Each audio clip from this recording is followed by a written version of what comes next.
नमस्कार मेरे बहुत प्यारे मित्रों।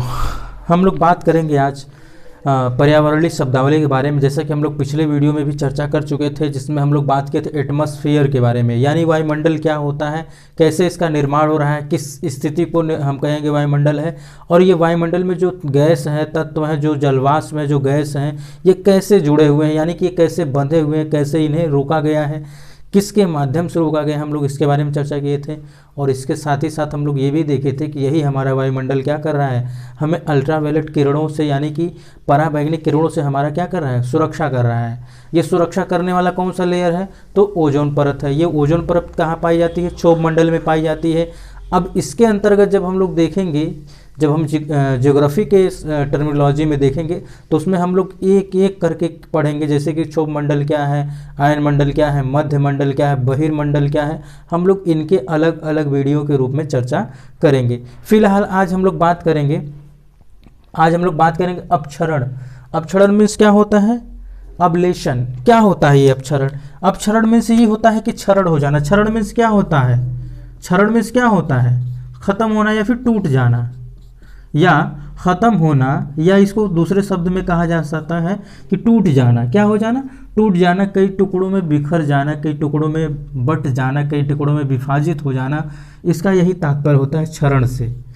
ठीक, तो जैसे होता है ना कि अब हम लोग बात करते हैं इसके आगे कि क्या इसमें दिया गया है, ये अपक्षरण क्या होता है, अपक्षरण क्या होता है। आइए अब हम लोग इसको डिटेल में समझते हैं। किसी पदार्थ से उसके कुछ अंश को पृथक करने या बाहर ले जाने की प्राकृतिक क्रिया। इस शब्द का प्रयोग सामान्यतः हिमानी के पृष्ठ से हिम द्रवण अथवा वाष्पीकरण से होने वाली बर्फ की कमी या क्षति और हिमखंडों के टूटने के संदर्भ में किया जाता है। रेतीले भागों में पवन द्वारा बारीक शैल चूर्णों यानी रेत, धूल आदि के उड़ा ले जाने की क्रिया भी अपक्षरण के अंतर्गत आती है।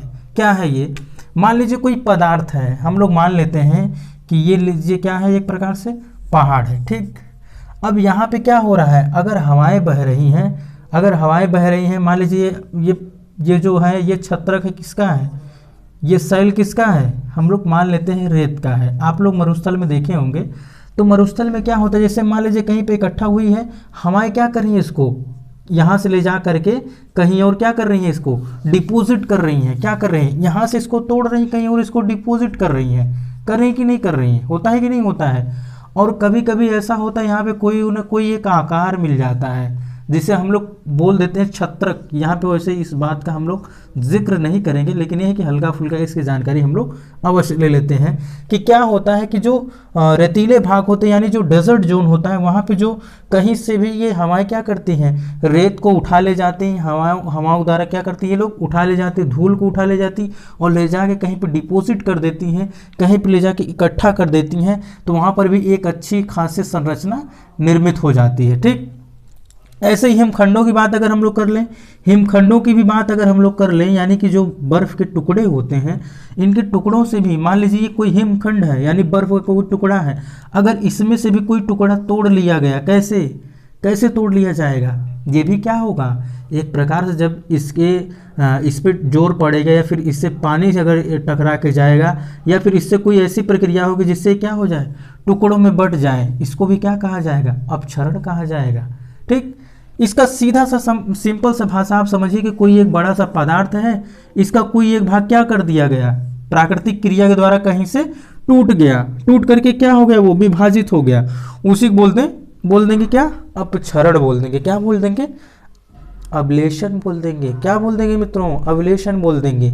यानी कि कोई एक बड़ा टुकड़ा है, उसका कोई सा भी एक पार्ट, कोई भी एक उसका भाग, अगर वो प्राकृतिक क्रिया के द्वारा, यानी हवाओं के द्वारा या फिर जल के द्वारा, अगर वो क्या हो रहा है, अगर वो टुकड़ों में विभाजित हो जा रहा है, कई टुकड़ों में वो क्या हो जा रहा है, विभाजित हो जा रहा है, उसके कुछ टुकड़े क्या हो रहे हैं, यहाँ से विभाजित हो जा रहे हैं, तो उसी को हम लोग क्या बोल देंगे, अपक्षरण बोल देंगे। जैसा कि मैंने यहाँ पे आपको बताया कि अगर जैसे रेतीले जोन होते हैं, यानी कि जहाँ पे केवल बालू ही बालू होते हैं, जहाँ पे केवल बालू बाले होते हैं, सैंड होते हैं, सैंड एरियाज होते हैं, अगर यहाँ से हवाएं गुजरती हैं तो कुछ ना कुछ ले जाकर कहीं ना कहीं पर क्या करती हैं, डिपॉजिट भी करती हैं। तो यहाँ से जो हवाएं ये लेके गई, इसको भी एक प्रकार से कहा जाएगा कि ये अपक्षरण के अंतर्गत आती हैं। ठीक, अभी आप जब गर्मी के सीज़न में, यानी कि जब आप समर सीज़न में देखते होंगे कि कुछ धूल मिट्टी बहुत ज़्यादा उड़ती हैं। ये जो धूल मिट्टियाँ उड़ती हैं कहीं ना कहीं जाकर क्या होती हैं, डिपॉजिट भी होती हैं।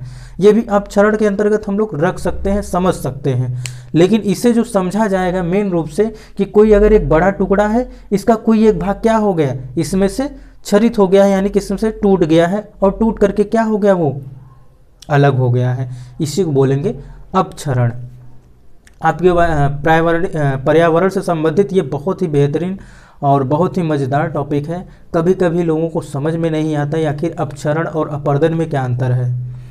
अपक्षरण अपर्दन क्या होते हैं, लगभग सेम होते हैं। हम लोग जब अपर्दन के बारे में चर्चा करेंगे तो इसका हम लोग उसमें तुलना भी कर देंगे, जिससे आपको समझ में भी आ जाएगा। और इससे पहले हम लोगों ने जो वायुमंडल समझा है, तो वायुमंडल के अंतर्गत हम लोग जैविक और अजैविक जो घटक होते हैं, यानी बायोटिक और अबायोटिक, उसके बारे में हम लोग चर्चा करेंगे आगे नेक्स्ट वीडियोज़ में। आज के लिए बस इतना ही। आज हम लोग अपक्षरण को समझे हैं। अपक्षरण को बस केवल सिंपल सा आप समझिएगा, सारी परिभाषा को लिख लीजिएगा।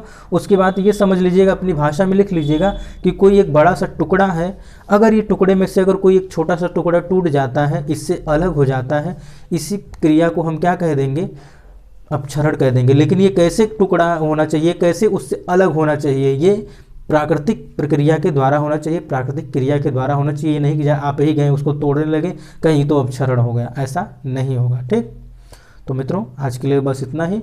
हम लोग मिलते हैं नेक्स्ट वीडियो में, तब तक के लिए नमस्कार।